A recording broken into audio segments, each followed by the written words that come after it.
जन्नत का वादा मैंने सबसे कर रखा है। ये कुरान पढ़ा करो, सहाबा को किताबड़ियों में ना देखा करो, फुला ने यूं लिखा है, फुला हदीस में यूं आया है। हदीसें मौजू भी होती हैं, उसके रावी कज़ाब भी होते हैं।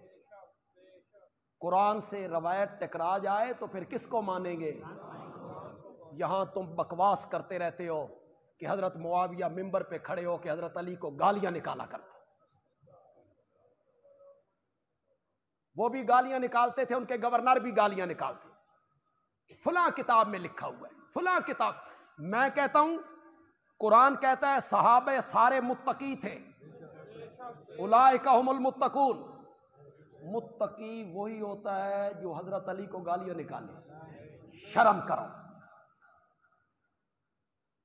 गाली तो आम मुसलमान को निकालना भी फिस्क है,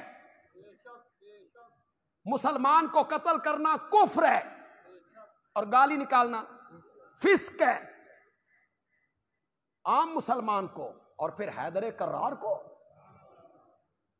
जो खलीफा राबे दामाद नबी हैं, बद्र ओहद के हीरो हैं, बच्चों में सबसे पहले मुसलमान हैं, मेरे नबी के दामाद हैं, उनका तो बहुत आला मकाम है। उनकी तो जूतियों की तौहीन करने वाला भी शायद मुसलमान कहलाने का हकदार न हो। मिंबर पे खड़े होकर गालियां निकालते वाह, फलां किताब में लिखा हो, फलां किताब में लिखा हो। दौर कौन सा था? 40 हिजरी। अभी नबी पाक को इंतकाल किए 30 साल हुए थे। आप जितने लोग यहां बैठे हो, जितने बैठे हो, अगर आज मिंबर पे मैं हजरत अली के मुताल्लिक कोई नाजेबा जुमला कहूं, सुनोगे?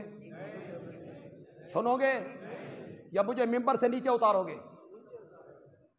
अगर मैं अलियाज़ु बिल्लाह खाकम बदहन हजरत अली रजी अल्लाह तआला अन्हु के मुताल्लिक कोई नाजेबा जुमला मेरी जबान से निकले, सुनोगे? इसका मतलब यह हुआ वो जो सामने बैठे होते थे सहाबा खुतबा सुनने वाले, उनके दिलों में तुम्हारे जितना ईमान भी नहीं था। साफ करना चाहते हो हाथ कुरूने उला के मोमनों पर? यही साबित करना चाहते हो कि वो सारे दयूस थे? अलियाज़ु बिल्लाह मिंबर पे गालियां निकल रही हैं, वो खुशी से सुन रहे हैं। ये तो आज भी कोई नहीं सुनता।